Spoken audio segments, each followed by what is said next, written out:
A Mario, les doy la bienvenida nuevamente a su programa Conversaciones. Hoy ya es 17 de diciembre de 2020.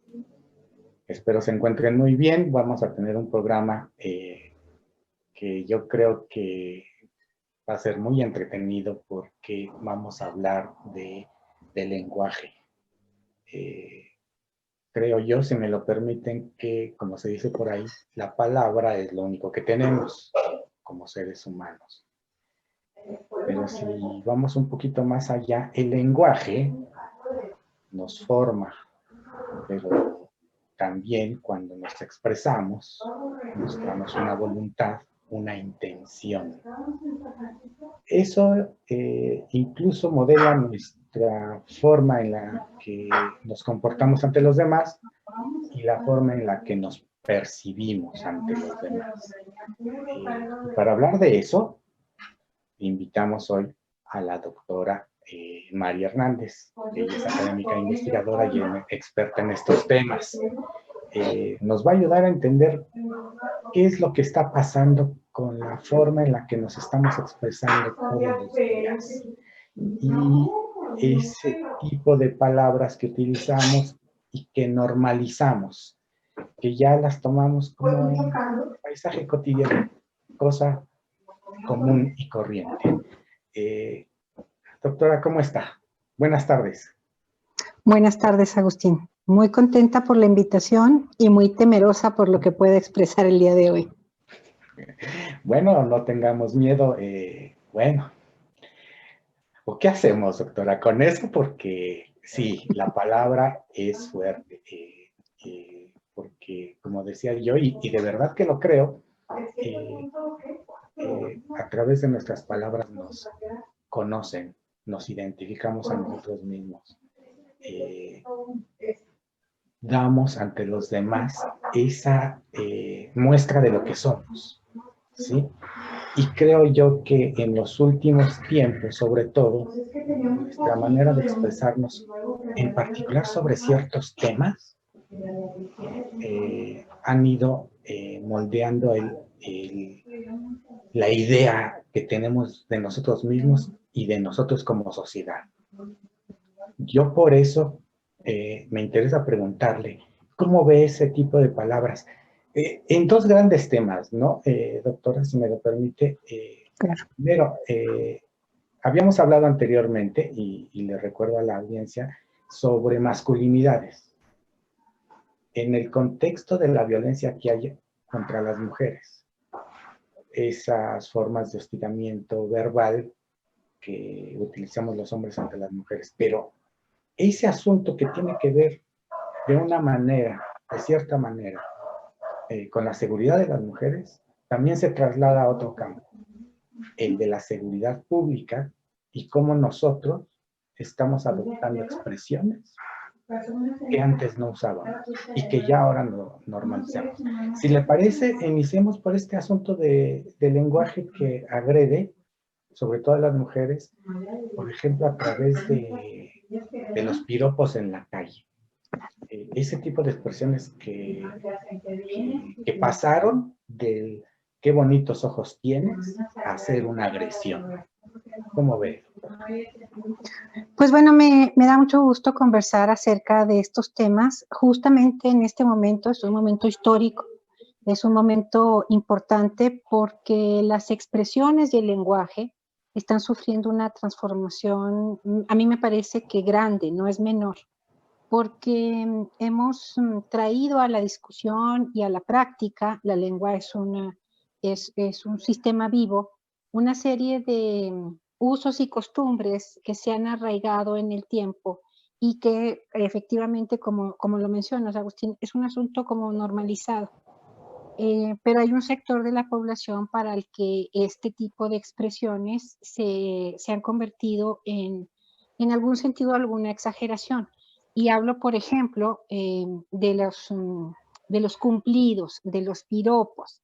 Ojo con las palabras, le estoy haciendo un cumplido. Nuestro lenguaje es maravilloso, pero es justamente porque es polisémico, está cargado de sentido.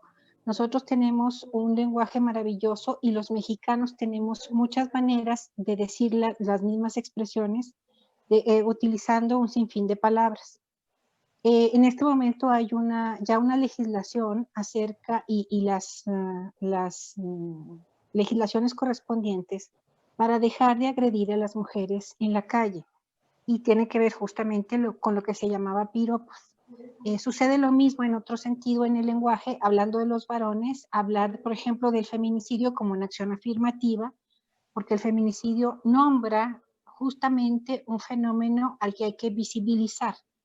Pero en el caso de las expresiones de la calle, pues hacerle un cumplido a una mujer era, la idea está sembrada en algunos varones como la necesidad de hacer evidente lo que tenemos frente a nosotros. Y en ese tenor, pues el piropo se había considerado como un halago cuando en realidad no lo es. Por ejemplo, expresiones que se han normalizado como el mamacita. Y el mamacita no solamente es una expresión, sino el modo de decirlo, la proximidad, el tono lascivo con el que se dice. Entonces, las expresiones de la calle frente a las mujeres, pues en muy pocas expresiones o muy pocas intenciones de los varones han tenido la posibilidad de resaltar la belleza. Primero, porque se hace en el marco de la calle, se le hace a una desconocida, y segundo, porque la actitud es lasciva. O sea, nadie anda uno en la calle y le dice a uno que qué bonitos ojos tiene, aunque no sea cierto, sino las expresiones han tomado en los últimos tiempos, pero ya tienen, pues, que yo me acuerde, los piropos han sido terribles desde que yo era pequeña. Entonces, hay una actitud y lo que se sanciona en el lenguaje es la actitud y además las cosas terribles que se puedan decir. En algún momento el piropo se romantizó porque era la expresión de algunos de poder tener un acercamiento con otros, pero también en el término social, la aproximación con un extraño, con una extraña, pues se ha reconfigurado y se ha convertido en una cuestión diferente. Entonces, las expresiones son en algún sentido vulgares, porque así son, o sea, además de ser lascivas, a veces son muy explícitas, con connotaciones sexuales. Y entonces, las mujeres habíamos tenido que aguantar este tipo de expresiones porque teníamos que asumir, en algún sentido, que eran piropos. O, en este sentido, lo que yo tendría que ubicar es un cumplido. Habría como una obligación de hacer evidente lo que se veía, una hermosa cara, pero han cambiado las expresiones a ser el tamaño de la cintura, el tamaño del glúteo, el tamaño de la pierna y además esta proximidad que rompe el espacio de protección de un ser humano, en este caso una mujer, porque el piropo se trabaja un poco en la proximidad y tratando de penetrar el espacio vital personal.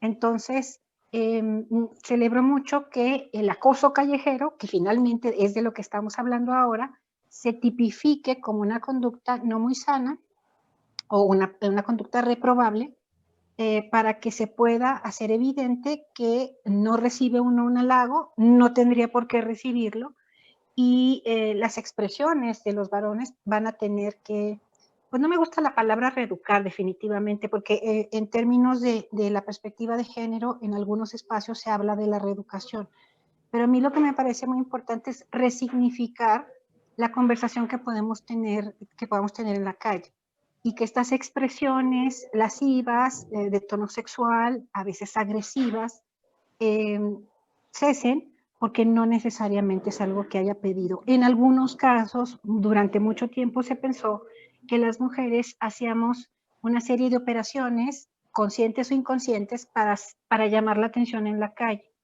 Pero en los últimos tiempos y después de las luchas feministas y de la puesta en marcha de este tipo de cuestiones, nos damos cuenta que no necesariamente es un halago y que tampoco nos complace escucharlo. Hay quien sí se siente halagada, pero es una población o es un pedazo de la población femenina muy pequeño quien sí siente un halago al poder recibir una expresión de la calle.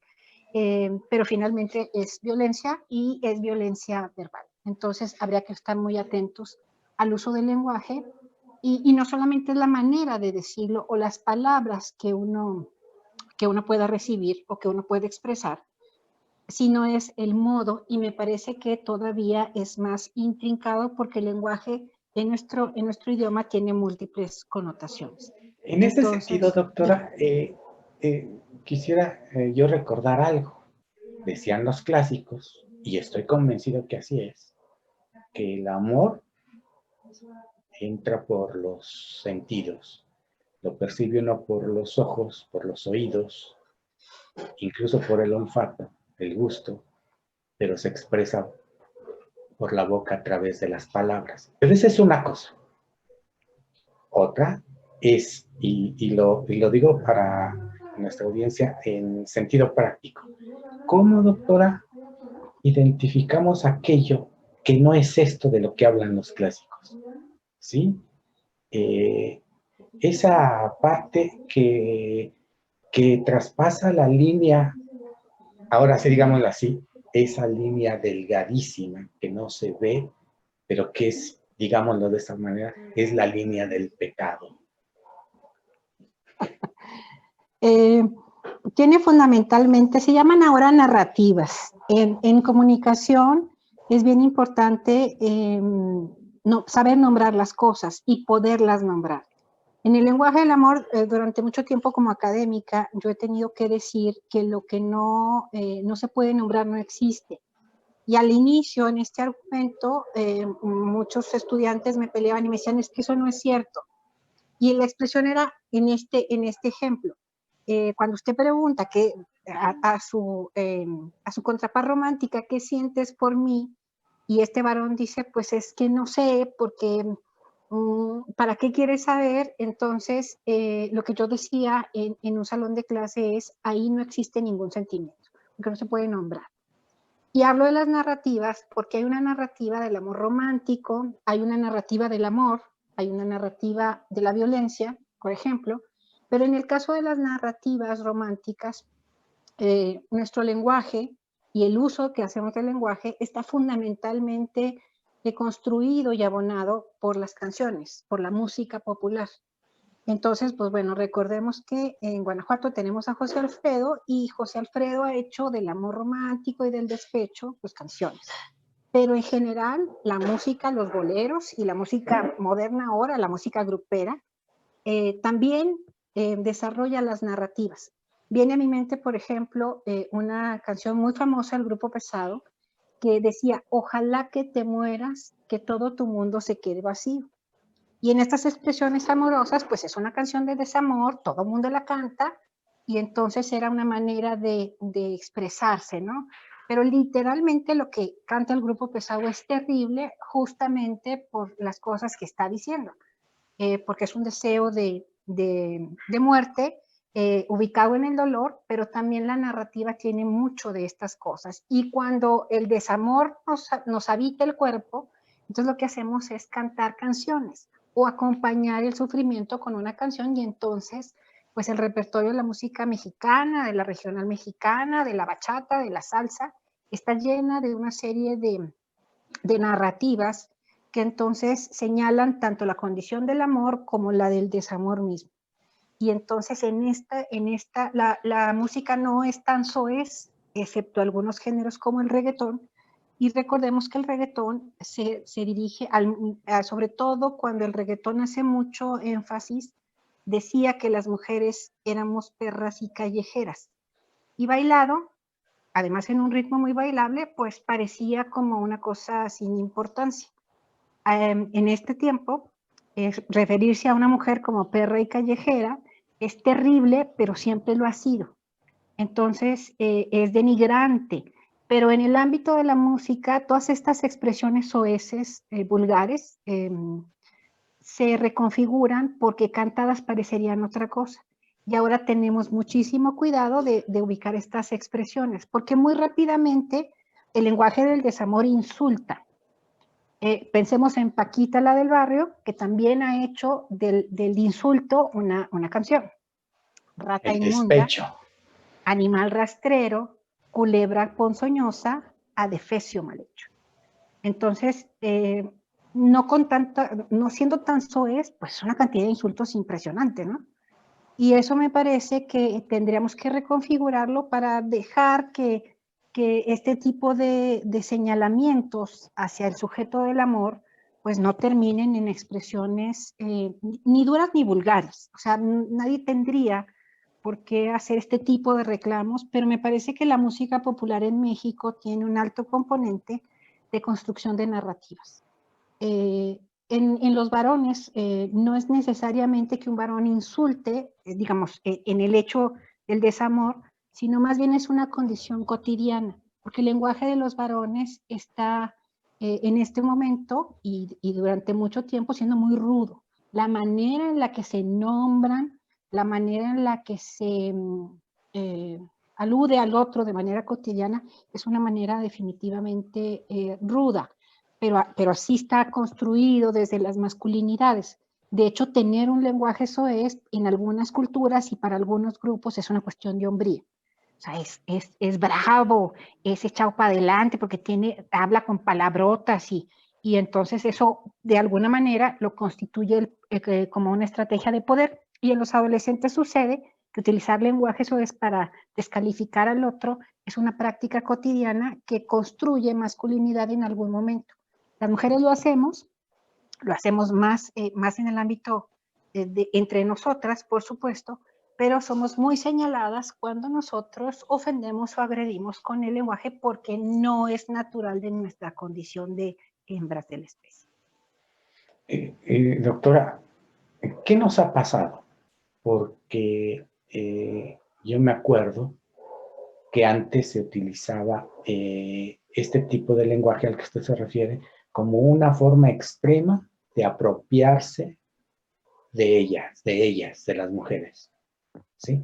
Que se pasaba de eso que parecía sutil o que, bueno, yo no sé si era sutil, a mí me pareció desde hace mucho que era muy fuerte, ¿no? Cuando un hombre le decía a una mujer, te voy a hacer mía. Sí. O sea, como si fuera la taza que va a comprar o que, etcétera, ¿no? Como si fuera un objeto, te voy a hacer mía, ¿sí? Y parecía hasta un halago, como que se percibía así, o una parte de la población lo sentía así o lo entendía así. Pero de eso que era agresivo, que a mí me parecía como tomar posesión de un objeto, se pasó a esto que usted nos relata. ¿Qué es lo que nos ha llevado a esto?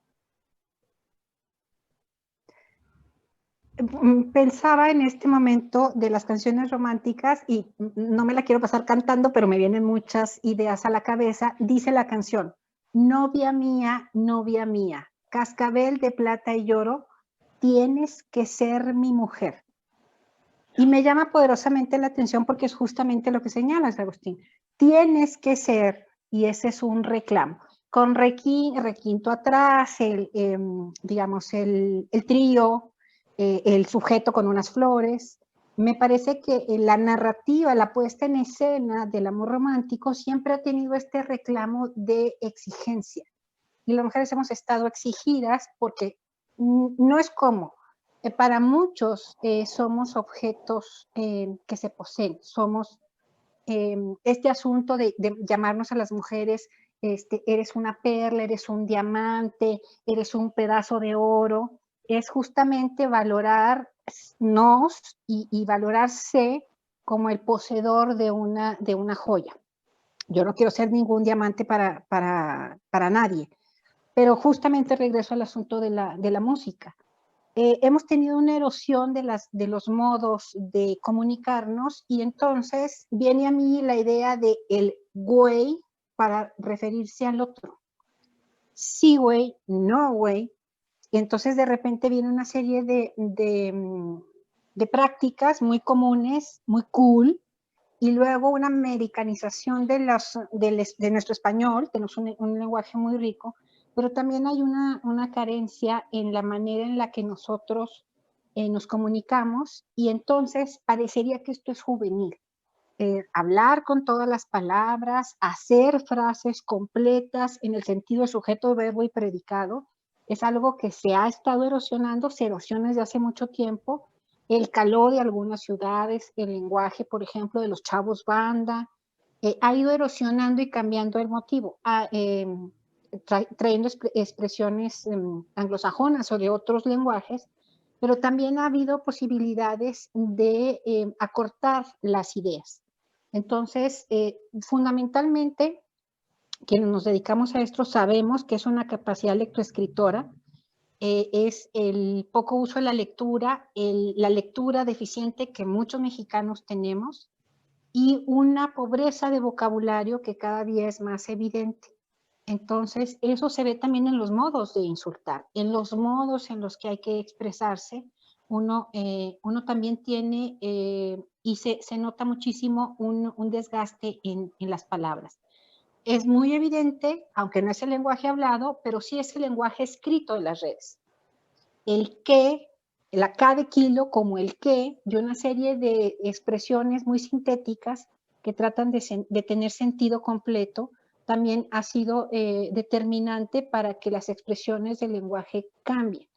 De manera que, bueno, si uno no está muy habituado a los lenguajes juveniles de las redes, recibir un mensaje por WhatsApp, pues es difícil de leer porque uno no entiende y uno tiene que hacer un ejercicio grande de comprensión acerca de qué me está tratando de decir porque las expresiones han cambiado. El uso de las palabras completas ha cambiado, las faltas de ortografía ni se diga, pero tiene que ver justamente con una pobreza de capacidad lectoescritora. Y la capacidad lectoescritora ayuda en el último de los fines a la toma de decisiones. Entonces, saber leer mal, no entender las muchas palabras o tener una pobreza de vocabulario definitivamente trae afectaciones a nuestras maneras de comunicarnos en la vida cotidiana.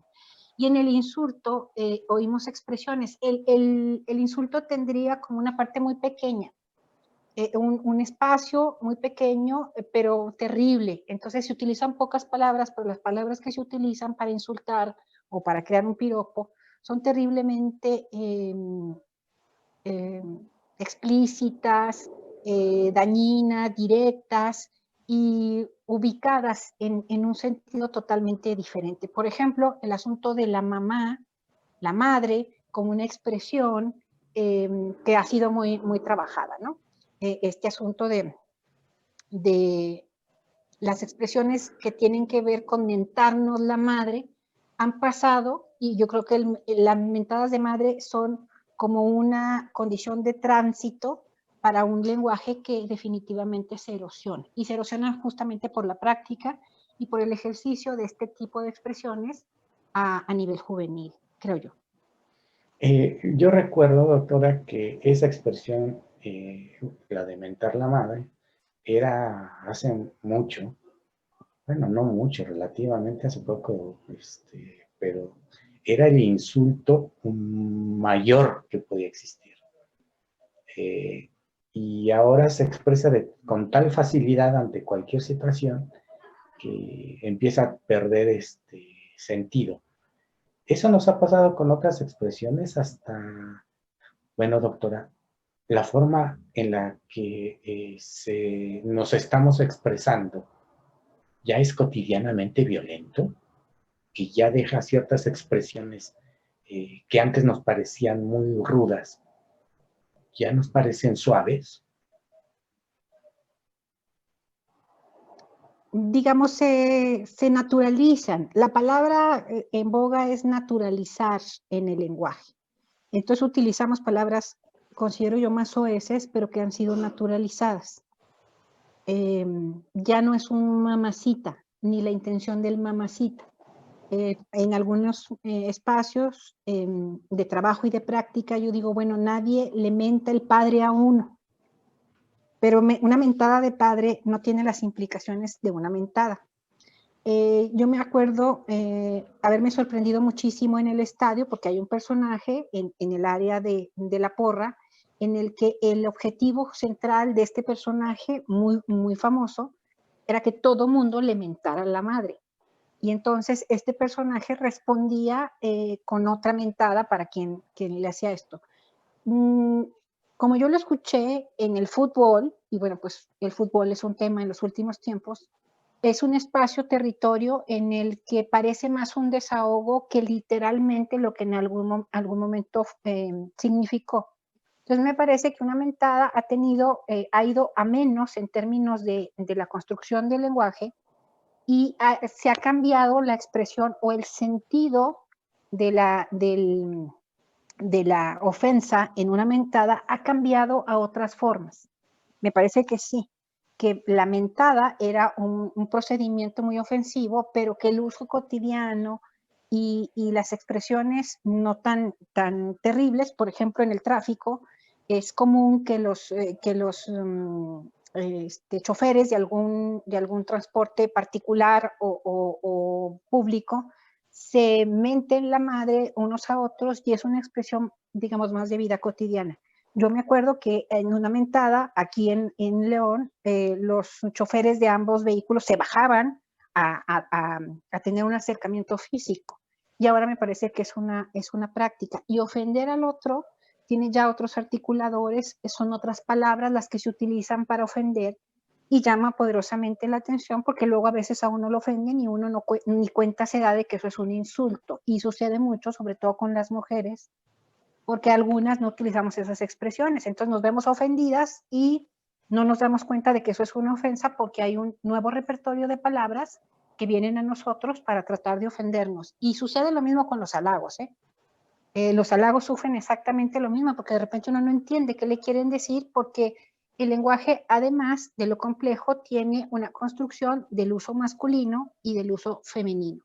Entonces, hay un encontronazo de modos de significación entre los géneros y los usos comunes y corrientes, ¿no?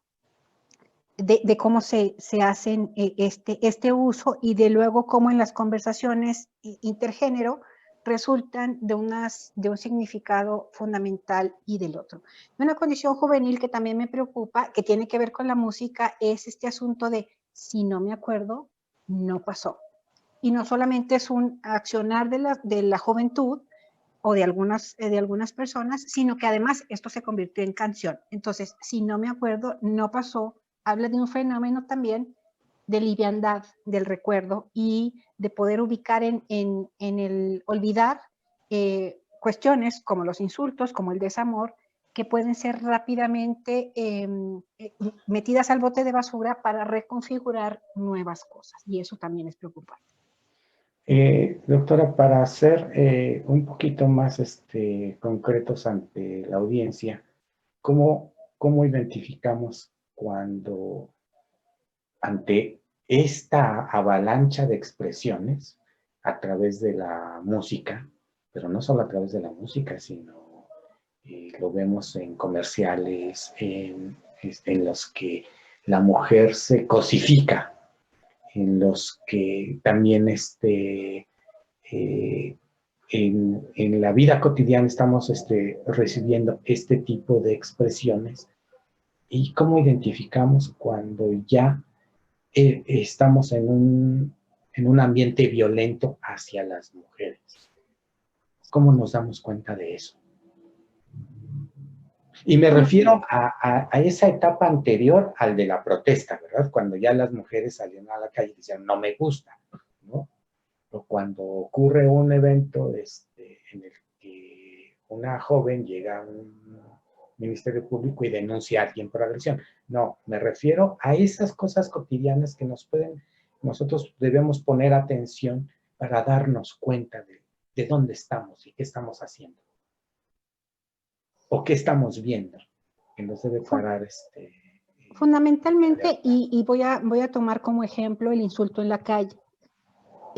Alguna vez alguien me dijo, uy, ya no se les puede decir nada. Yo digo, es que no lo pedí. Entonces, por ejemplo, es que voy a empezar a actuar. Ah, mamacita. Entonces yo digo, a ver, perdón, y pues yo soy de las que se regresa. Digamos, el acoso callejero pues tiene sus cosas. ¿Lo conozco? Y cuando uno responde al acoso callejero, nuestro violentador entonces dice, no, ¿por qué se dirige a mí o yo qué le hice? Y esto es, digo, no todas ni pueden ni quieren, pero también es un asunto de, ¿es conmigo? Y entonces, algunas, muchas, ya lo hacen. Y entonces uno para el acoso callejero. Alguna vez alguien me insultó y volteo y le digo, ¿y a usted lo trajo una nave espacial? Porque se está metiendo con mi mamá y usted también tiene una. Pero son ejercicios reflexivos de una práctica en la calle en la que uno ya se anima y la edad tiene fundamentalmente que ver pues a responder al agresor. En el caso del lenguaje cotidiano, tendríamos que decir que todos los medios de comunicación contribuyen y contribuyen no solamente a la cosificación, sino que legitiman de alguna manera el insulto y eso es importante. Tendría que decir que uno tiene que estar muy atento acerca de las cosas que a uno no le parecen en términos de las canciones y el lenguaje. Yo dejé de bailar reggaetón o cuando escuché la letra. No soy perra ni callejera, no me gusta bailar, sobre todo este tipo de músicas, pero como investigadora veo lo que Paquita canta y todo el mundo me dice, es que no es un insulto. Pues rata inmunda sí, animal rastrero pues también. Están diciendo una culebra y uno tiene que racionalizar lo que está escuchando. Los insultos, por ejemplo, las mujeres, me parece que es una palabra terrible y es una palabra de 4 letras que alude al sexo servicio. Entonces, de repente, para denigrarme, a mí me dicen mujer de 4 letras y yo digo, no, espérame, no me parece. Me pueden decir gordita, o sea, te estás metiendo con lo que yo soy. Me estás diciendo, porque son procesos discriminatorios. Mucha gente me dice, es que sí estás gordita. Sí, pero ¿quién te preguntó? En algunos casos es lenguaje discriminatorio como la morena. A mí me pasa con este color de piel. Entonces, es la morenita, la morena. Yo digo, tengo nombre. Y hablamos de las maneras de nombrar y entonces no digan la profesora, la morenita, la rizada, la negrita, este tipo de lenguaje que además en este estado todo es en diminutivo como para que no dañe tanto. Entonces uno tendría que ubicar primero la intención, porque no necesariamente tiene que ser una palabrota, los insultos a veces son muy sutiles, pero uno tendría que reflexionar cuáles son los consumos de la música, las expresiones que uno mismo utiliza para denigrar a otro. En mujeres se da muchísimo, es decir, es una sexoservidora, pues porque uno tiene el dispositivo social de las palabras que denigra. En el caso de la música, pues uno tendría que escuchar primero lo que uno tiene a disposición, por ejemplo, en la radio o en las redes ahora, y entonces poder entender por qué eso se constituye en algo que no debería de reproducirse. Lo hemos logrado, por ejemplo, en la apología del delito. Los narcocorridos y toda la música que hace apología del delito es muy fácil ahora de identificar porque los radioescuchas se fijan y entonces hay una campaña y muchos artistas muy famosos han dejado de cantar narcocorrido. O el que escucha un narcocorrido ya pone Si me atención. permite, Diga. doctora, perdón que le interrumpa, pero esa es la otra parte que yo quería abordar. Pero para terminar esta parte, me gustaría preguntarle cómo nosotros podemos, sobre todo las mujeres también, cómo pueden identificar eso que está pasando frente a ellas y que las pone en riesgo. Estamos viendo que estamos viviendo mucha violencia contra las mujeres, pero violencia no solamente verbal, sino ya física.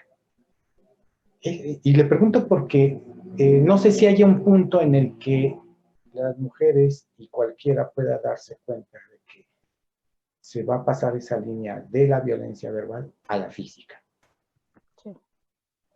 En la violencia de pareja se utilizan expresiones así, o sea, el peso, la talla, uno no es mujer, o sea, hay una negativa a lo que uno es, entonces cualquiera es mejor que tú, las comparaciones, una serie de asuntos.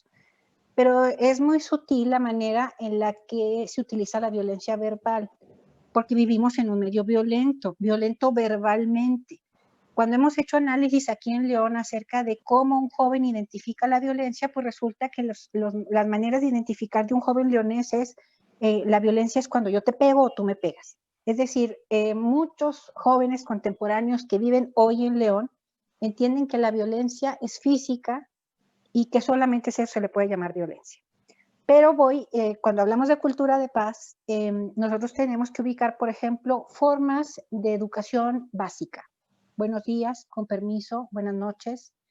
Formas pues es que son de educación, pero no son de buena educación, sino son formas de socializar y de poder ubicar un espacio, territorio. Ahora no se puede, por ejemplo, no nos podemos saludar de mano, estamos en una situación especial, pero había unas formas socialmente construidas para poder comunicarnos. Y estas formas de socialización, del buenos días, buenas tardes, con permiso, de quién es este objeto, puedo sentarme en esta silla, no estoy ocupado, me permite, déjeme pasar, que son formas de socialización que de alguna manera se han eliminado. En muchos espacios es difícil que alguien diga buenos días, pero no es que tenga uno buenos días, sino son formas de educación, son formas de estar en contacto con los otros. Entonces, estas formas yo no diría que están desapareciendo, pero sí es muy importante porque ya no se están utilizando. Entonces, el lenguaje se torna bastante más violento y de repente yo empiezo a ver, por ejemplo, que me compara, ¿no? Que a veces no le parece. Entonces, en el lenguaje de las agresiones, por ejemplo, de pareja, vienen mucho las comparaciones. De cualquiera es más bonita que tú, ni estás arreglada, y ven, nomás estás bien gorda, y entonces se meten con la expresión física, pero es un increchendo. Pues cuando alguien se da cuenta del trabajo que tiene un violentador en todas las cosas que a uno le dicen es porque uno se la cree. Es que uno ya se siente obesa, uno ya se siente poco arreglada, pero es que todos los días me dice lo mismo o me dice cosas en las que yo no me puedo defender porque además las asumo. Y llega un momento como que mi agresor me convence de todas las cosas que me dice. El sentirse gorda, por ejemplo, o el ser obesa, es una condición que muchas tenemos y bueno, ahí hay problemas de alimentación, ¿no? Hay mujeres de talla cero que se siguen sintiendo obesas porque han tenido como todo un ecosistema donde el peso es muy importante. Si yo vivo con alguien que todo el tiempo me dice que soy obesa, pues llega un momento que digo, pues sí soy, aunque no sea. Este lenguaje va a ir aumentando el nivel, el tono y sobre todo la periodicidad. Entonces hay que tener mucha alerta cuando a alguien no le parece, porque luego todo lo que hago, esto es un discurso de mujeres maltratadas, todo lo que hago no le parece. Ve nomás, ¿esto me vas a dar de comer? Pues sí, y puede estar muy sabroso, pero no le gusta. Y la camisa planchada, esto no haces nada. Entonces, pero es que los niños, no, sí, claro. Este tipo de patrones tienen su correspondencia. Si yo no soy obesa, o si tengo un problema de peso, digo, a ver, ¿por qué es importante mi peso? Porque del otro lado yo empiezo a responder, en vez de ser bien consciente de que se me está agrediendo verbalmente, yo contesto y entonces se convierte en un ring a ver quién se insulta más fuerte. Y entonces, atrapados en el asunto de violentarse como pareja, pues de repente uno se le olvida que la vida está en riesgo y de repente, ya en un nivel muy alto, pues mi pareja puede venir a mí y darme un aventón, me pellizca, porque naturalmente ese es el círculo. Si yo planteo una relación donde hay los mínimos, o sea, ¿por qué no darle a mi pareja los buenos días? ¿Por qué no pedirle una cuchara con, por favor? ¿Por qué no pedir agua? Oye, me puedas hacer el favor de tal. Y esas son formas, uno que se dedica a eso, que escucha uno que en los restaurantes ya no se piden las cosas, por favor. Llega el mesero, me sirve, yo digo gracias, no, ya no tengo por qué dar las gracias, pero son formas que ayudan a entender el valor del servicio, el valor del trabajo gratuito, y en ese sentido a mí me parece que es muy importante que quien se sienta menospreciada en el trato cotidiano con su pareja, con papás, con hermanos, estén muy vigilantes de esto. Entonces, es la vigilancia y la manera en la que yo tengo que ubicar qué tipo de trato no merezco, porque luego el ser mujer en una ciudad como esta o en un estado como este parece que es meritorio. O sea, me tengo que portar bien, tengo que ser buena gente. Yo digo, no, soy ser humano. Y entonces mis derechos humanos tienen que estar garantes. Necesito ser amable con otros, pero los otros necesitan ser amables conmigo. Y eso me parece que eso es muy importante porque la agresión también tiene una parte de cosificación. Si yo me siento una cosa, si me siento un objeto propiedad de alguien, o si hay una dependencia muy clara, entonces me aguanto porque me mantiene, porque es el papá de mis hijos y porque he desarrollado en el discurso un sistema de dependencia con alguien. Pero nos falta mucho en el tema de derechos humanos, en el del buen trato. En este momento se llama de cuidado, y es el cuidado a uno mismo, que es muy importante para poder trabajar el autoconcepto, la identidad, y no vivir la identidad en relación a otros, que por ejemplo es un componente de los embarazos adolescentes. Tengo que ser la mamá de alguien para que, siendo la mamá de un criaturo, que además se ofrece porque, ay, mira qué bonitos son los niños, entonces yo digo, ah, soy su mamá y me constituyo mujer porque soy la mamá de alguien. Entonces, las mujeres tenemos una serie de intrincados modelos para construir identidad, y lo que se aconseja y en lo que se capacita es entender en el valor de uno mismo por respirar. No es el espacio físico, no es lo que uno se porta bien o se porta mal, porque las que se portan mal también quieren desarrollar identidad. Las mujeres que son violentas también tratan de desarrollar identidad, y me parece que es el trabajo de construir en la crianza sujetos independientes y con una formación identitaria muy particular. O sea, soy persona, me llamo de una manera, soy de alguna manera, y los procesos de socialización tienen que ser amables para no empezar a violentar, y la violencia verbal es la primera que se nos aprende en casa, porque la violencia se aprende en casa. Hay mucha gente que dice que la violencia se aprende en la tele, que se aprende en la calle. Fundamentalmente el dato empírico nos dice que los seres violentos han aprendido a ser violentos en casa. Bueno, yo creo que esa es una muy buena guía, porque si nos damos cuenta, cada vez es más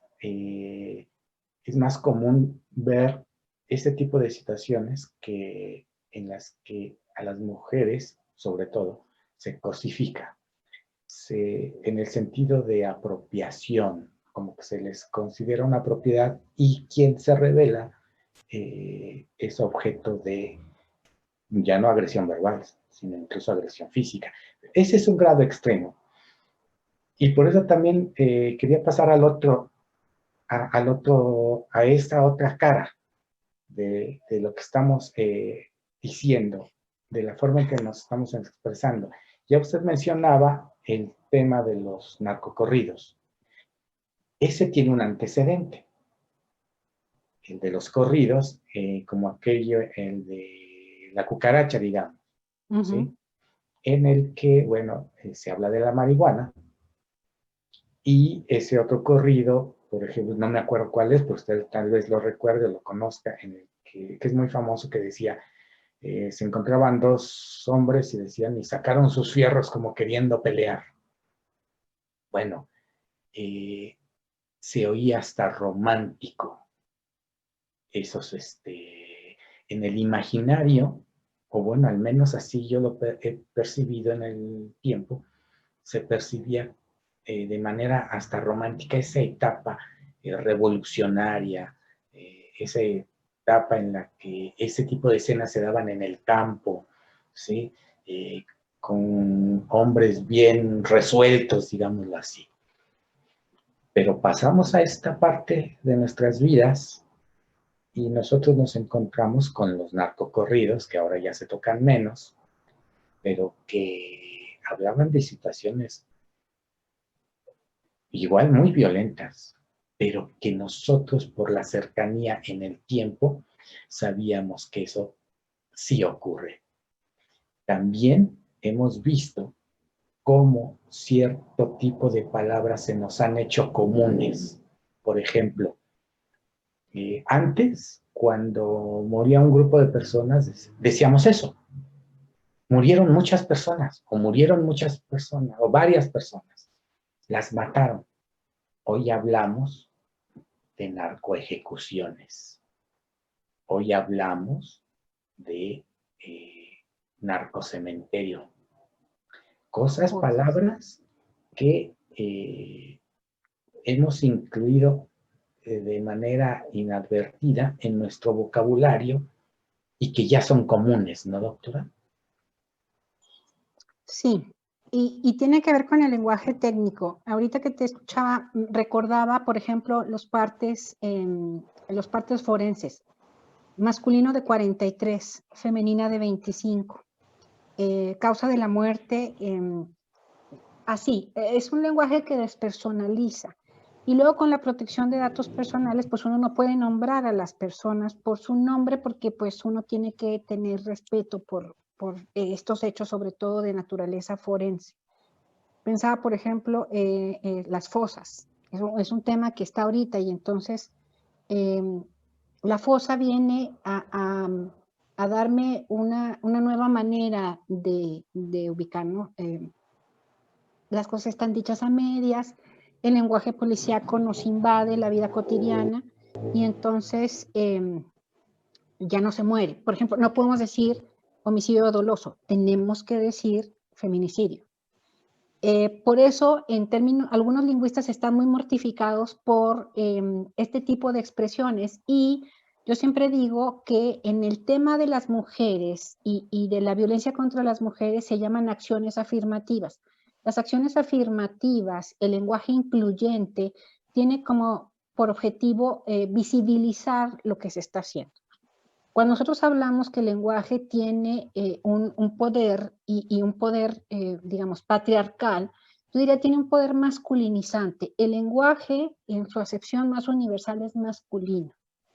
Que si es presidente o presidenta, que si es secretario o secretaria, tiene una complejidad fundamental justamente por este tipo de acciones.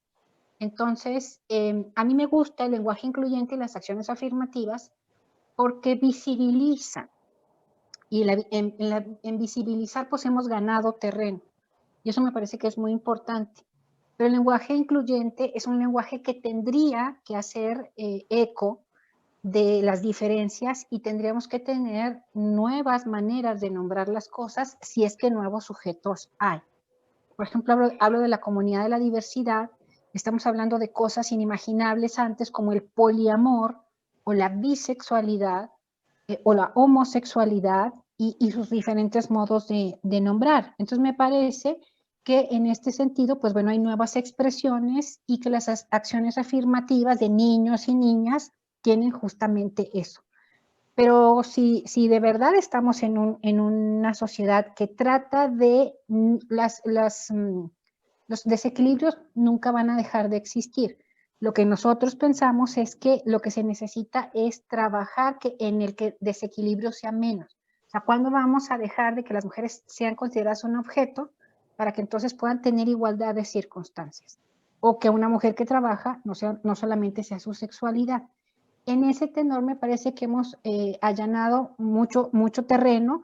Falta muchísimo por hacer, por ejemplo, en un estado como el nuestro, en México en general, pero vamos de alguna manera ganando terreno. Pero también hay Doctora, espacios, dígame. sí, no acabe, termine.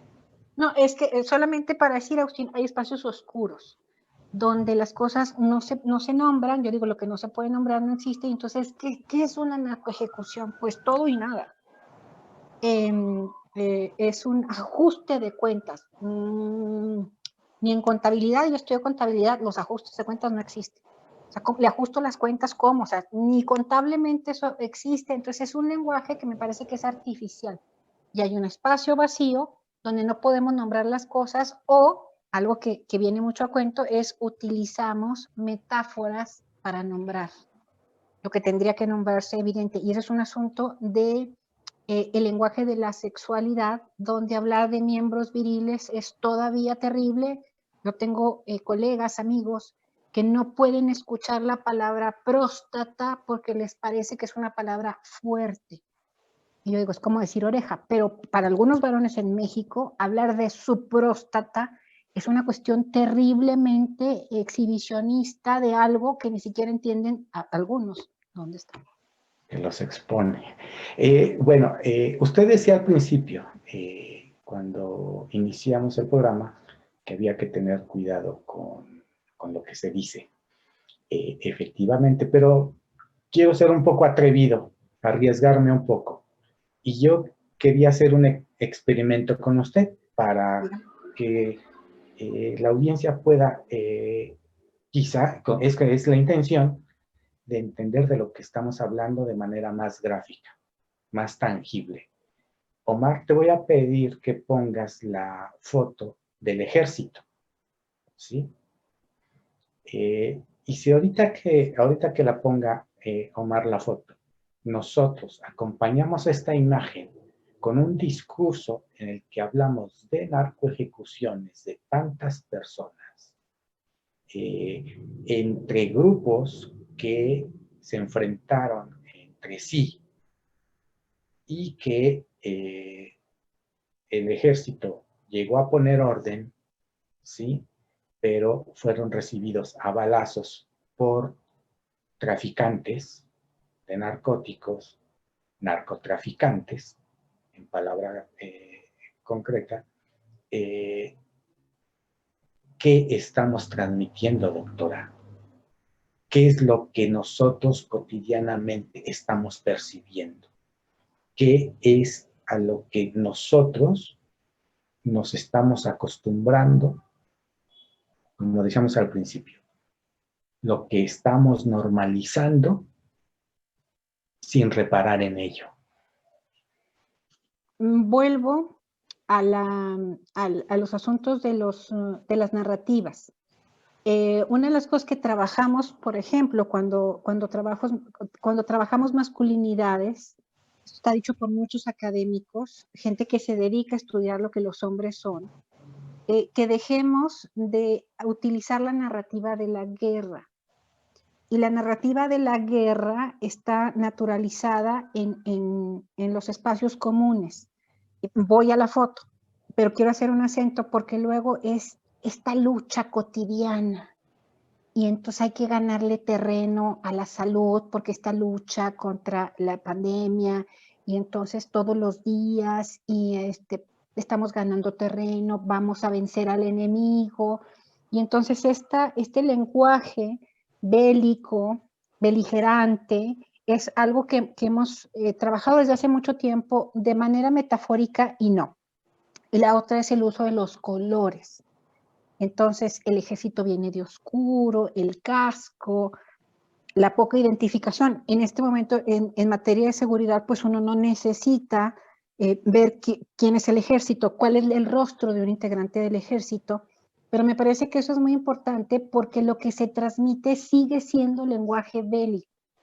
Muchas mujeres feministas en México y en América Latina sostienen este asunto de la lucha, el opresor. Este tipo de lenguaje nos naturaliza la condición de violencia en la que vivimos. Entonces, cuando yo escucho, por ejemplo, esta puede ser una foto de un noticiero, y entonces parecería que el ejército se constituye como en un personaje. No son varios integrantes, sino es como una fuerza de tarea, y entonces hay unos malos, que son delincuentes. Uno tendría que decir las cosas como son. O son narcotraficantes, o son delincuencia organizada. Es decir, hay muchas maneras, y a uno lo pueden arrestar por ni siquiera por estar en flagrante delito, sino por alguna presunción. Pero lo que está puesto en el lenguaje es una narrativa que, si bien estamos muy acostumbrados a la lucha cotidiana, a ganar terreno, a vencer al enemigo, entonces cuando efectivamente se trata de la narrativa de un hecho violento, entonces seguimos naturalizando algo que de por sí debe ser grave. Por ejemplo, en el asunto de las ejecuciones. No se encontró una mujer herida, dos, y hay más desarrollo por ubicar a los cadáveres, por ejemplo, que por los vivos y la atención. este tipo de lenguaje también es preocupante porque nos viene fácil, porque la metáfora es muy entendida, los medios dirán, la gente entiende rápido, pero en este sentido, pues también hay figuras, hay esta condición personal de identidad, de lo que significa, por ejemplo, ser policía, de lo que significa ser alguien de una fuerza de seguridad pública, versus el esquema de los malos, el malo, el delincuente, este tipo de cuestiones que llaman poderosamente la atención. Y estas imágenes se convierten en potentes, no necesariamente porque hacemos el uso de la fuerza o de la justicia, sino porque se hacen imágenes cotidianas. Hace mucho tiempo ver el ejército en las calles era en realidad paralizante y la gente se hacía a un lado, observaba los efectivos del ejército y ahora patrullan todos los días, la guardia está en las calles, entonces es una imagen más. En este tenor, pues me parece que también los medios contribuyen a que el lenguaje de la violencia decimos muy científicamente, se naturalice, es decir, que se convierta en cotidiano y que entonces pues no resulte lo que es. Los cuerpos de seguridad han perdido credibilidad y han perdido esta mirada atemorizante de solo verlos el uniforme, porque han sido cotidianamente utilizados para reportar una serie de sucesos de la vida cotidiana en la que pues ya son parte de mi narrativa, los veo y son un integrante más de mi vida cotidiana, de mi colonia o de los acontecimientos que suceden en mi ciudad. Mire, esa es una interpretación que yo no había escuchado. Pero bueno, sí entiendo que tiene una lógica, tiene mucha lógica, es comprensible. Yo creo, doctora, que nos están pasando muchas cosas en las que como personas, como ciudadanos, tenemos que reparar, porque me refiero, tenemos que poner atención, a eso me refiero con reparar, ¿no? Tenemos que reparar en ello, a eso me refiero, ¿sí?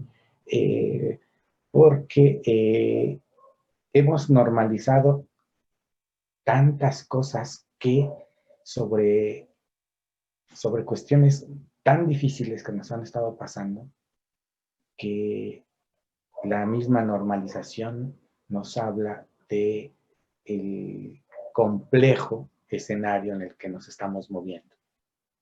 Y yo creo que por lo menos desde aquí tenemos que contribuir a pensar. No podemos caer, y yo no sé, esa es también la última pregunta que yo le hago, ¿cómo hacemos? Porque muchas de estas imágenes de las que estamos hablando, muchas de estas, yo decía, acompañado de discursos, pero a veces, muchas veces, creo yo que la mayoría de las veces, va acompañada ya no de discursos, o las frases que acompañan este tipo de imágenes son el discurso. ¿Sí? Por ejemplo, esas palabras de narcoejecuciones, enfrentamientos, que con imágenes de un lugar con policías, con elementos del ejército, nos dicen que hay algo que está pasando ahí que pone en riesgo nuestra seguridad, ¿sí? Y que no nos hace pensar, sino que es un recurso utilizado muy frecuentemente en la publicidad, usted lo sabe, doctora, en las que son recursos como flashazos que se nos quedan en la mente, pero que no nos permiten pensar o que no nos invitan a pensar, sino solo a que la imagen de esa cosa peligrosa está ahí. ¿No es así, doctora? Sí, recuerdo muchísimo en una oportunidad que tuve de estar en Colombia, los policías que se dedican, por ejemplo, que están en el aeropuerto, tienen un uniforme, tienen una manera de caminar, tienen una manera de dirigirse y lo que infunden es miedo. Están trabajados en el cuerpo y en Colombia se ha trabajado mucho por el lenguaje, mucho por una serie de denuncias y se ha trabajado, pero también la sociedad colombiana está muy consciente de que el policía tiene que ser policía, que el ciudadano tiene que ser ciudadano y que el delito se va a perseguir. Pero también me quedo pensando en todas estas cuestiones. Viene a la mente mi abuela. Mi abuela decía, salió en la tele y como salió en la tele, tiene que ser cierto. Y la cantidad de imágenes mi abuela murió, pero no solamente de la tele, sino la cantidad de imágenes en el internet, en las redes sociales, que verosímiles como son, la gente las cree como verdaderas. Estamos ante un consumo bestial de imágenes. Digo, hablamos, en nuestro lenguaje hablado tiene una erosión y en cambio el lenguaje audiovisual se ha potencializado de una manera impresionante. Hablemos, por ejemplo, de las noticias falsas que ya no son ni en español. Pero las noticias falsas son verosímiles porque hay una construcción. Yo digo una mentira, todos los que hemos mentido alguna vez sabemos, de digo, bueno, si digo que mi abuelita entonces venía caminando, entonces, y relato un hecho que no es cierto, lo construyo acá. Y las imágenes a las que tenemos acceso son múltiples, muchísimas. Entonces, el ciudadano de hoy jueves tiene que pensar que las imágenes que consume tienen una afectación, entonces estas imágenes pueden estar en un lugar y en otro haciendo un determinado efecto. Y este efecto pues hace que uno construya la realidad que uno percibe de alguna determinada manera. Por ejemplo, cuando nosotros vemos desastres naturales, inundaciones, pues uno las ve desde fuera, pero cuando nosotros vemos, por ejemplo, los acontecimientos del triunfo del equipo, y entonces pues son imágenes cotidianas, ¿no? Juntarnos, hacer ruido, tiene que ver con una serie de expresiones que uno sabe de qué estamos hablando porque yo he estado ahí, he estado cerca, he estado conviviendo con esa parte. Y entonces tendríamos que ubicar por qué nosotros creemos que una imagen es verdadera porque nos ha llegado a nuestro teléfono celular o está en el internet. Eso me parece que es importante porque ya no tenemos capacidad de procesar las imágenes y las imágenes y los mensajes. Entonces empezamos a creer cosas que no necesariamente son ciertas porque no tenemos filtro para saber si este bombardeo de imágenes son. Pensaba en la foto del ejército y hay muchas fotos de archivo. O sea, para desarrollar un hecho delictivo no necesariamente está la foto en el lugar de los hechos porque mis compañeros reporteros pueden estar en peligro. Entonces la foto es de archivo y mientras yo veo un uniformado, pues el hecho delictivo está siendo desarrollado. Pero no es una foto del lugar de los hechos. Y tampoco la foto tendría que ser real, sino que es una manera de ilustrar un acontecimiento que sucede. Entonces, no, nosotros como ciudadanos estamos muy obligados a hacer un proceso de análisis de lo que es real, de lo que yo creo y de cómo la información me ha sido presentada para creerla y no. Por eso en este momento las conversaciones que tenemos de manera cotidiana hablan de la poca creencia que tenemos en que el virus, por ejemplo, el virus no existe, yo no tengo pruebas, yo no he visto a nadie, y entonces eso me preocupa porque yo tengo que ser testigo presencial de que ocurran las cosas para creerlas. Cuando decían durante el inicio de la pandemia, decían, pues es un chino que se comió un murciélago.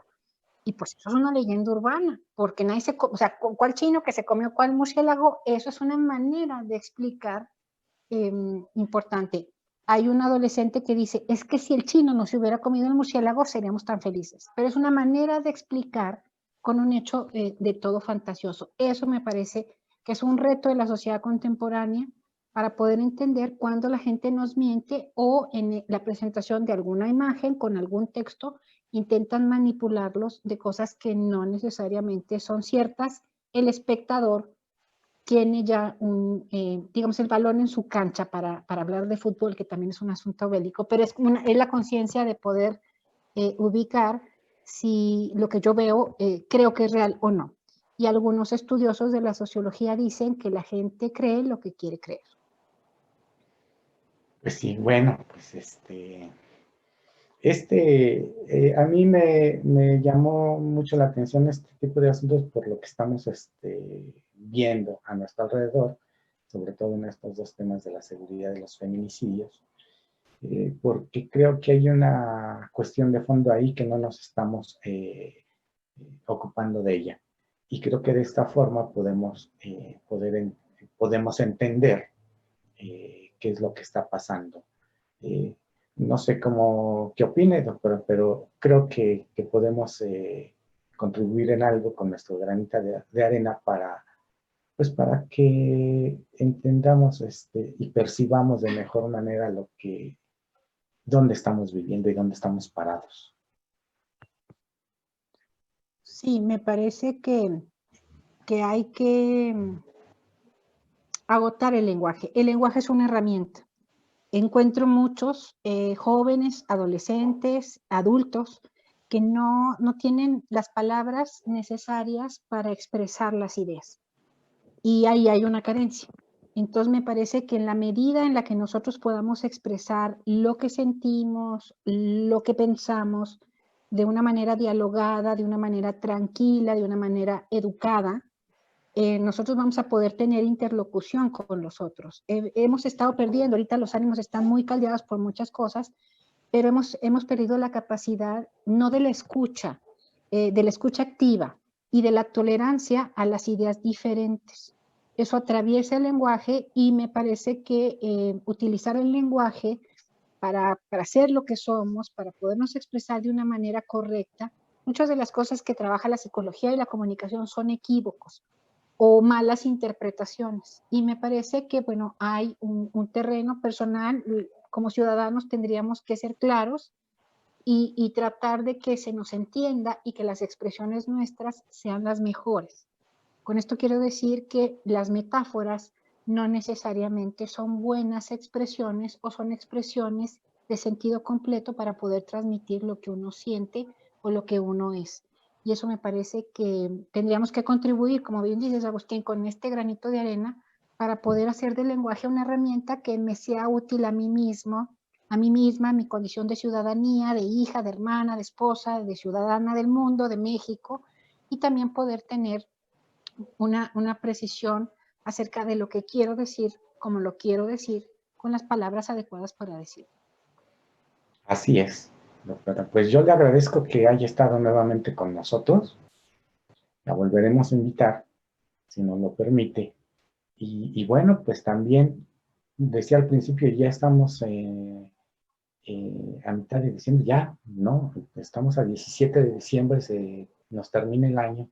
Yo quiero desearle a la distancia que estas fechas que vienen, pues sea muy feliz y que el año que viene sea mejor que este. Ya todos queremos que pase por todo lo que hemos visto, el encierro, la pandemia, estas cosas de las que hemos estado hablando, pero también es tiempo de tener esperanza y renovar pilas. Y yo le quiero desear que sea muy feliz, doctora, y que con nuevos ánimos iniciemos el próximo año. Muchísimas gracias. Igual para ti, Agustín, que este tiempo sea un tiempo de renovación, de cargar pila, de descansar. Hay mucho cansancio en mucha gente y me parece que este es un buen tiempo de renovar. Soy feliz porque así lo decreto todos los días y quisiera que todos los que nos ven y nos escuchan también lo hicieran. Es un asunto pues de educación, pero tendría que decir felices fiestas. Sí, ese es el objetivo. Bueno, pues cuídese mucho y ya le estaré llamando para platicar otra vez con usted. Hasta pronto, doctora. Gracias por estar Gracias. aquí. Gracias. Bueno, pues ella fue la doctora María Hernández. Le agradecemos mucho porque efectivamente de estos asuntos creo yo que muy poco hablamos, sobre todo los medios de comunicación, porque nos toca en lo que nosotros hacemos como tarea diaria. Entonces, también es este espacio para reflexionar sobre estas cosas. Y yendo a otro asunto que también tiene que ver con periodismo y periodistas, quiero pedirle a Omar que ponga en la pantalla esa cuenta que le decía al principio antes de iniciar el programa, porque tiene que ver con una compañera que hoy lo necesita y queremos contribuir con ella. Ella es María Antonieta Hernández, la hemos entrevistado aquí. Ella está pasando por una situación muy difícil Y queremos invitarlos a ustedes que nos están viendo a que en la medida de sus posibilidades y si lo cree conveniente, ayude a María Antonieta porque se quedó sin trabajo, fue agredida por el alcalde de San Miguel de Allende, Luis Alberto Villarreal, después fue despedida de su trabajo en el Sol del Bajío y hoy necesita de todos nosotros porque, bueno, pues porque esta es una circunstancia muy difícil para ella. Le agradeceremos mucho que tome en cuenta esta solicitud. Y ya por último, les pido, como lo hago todos los días, denos muchas manitas arriba, compartan nuestro programa, corra la voz de que aquí estamos. Si consideran que tratamos asuntos que le interesan, que le importan, que considera importantes, pues agradecemos sus contribuciones. Recuerde que somos un medio de comunicación independiente, no dependemos de nadie, nada más de usted, y queremos crecer. Entonces, si lo decide así, pues también contribuya con nosotros. Generalmente ponemos al pie de la imagen las cuentas a donde usted puede apoyarnos. Se lo agradeceremos muchísimo. Como todas las tardes, le invito a que mañana esté aquí a las 4 de la tarde con nosotros y también les deseo que estén muy bien y que sean felices, que eso es una cosa por la que estamos también aquí. Hasta pronto.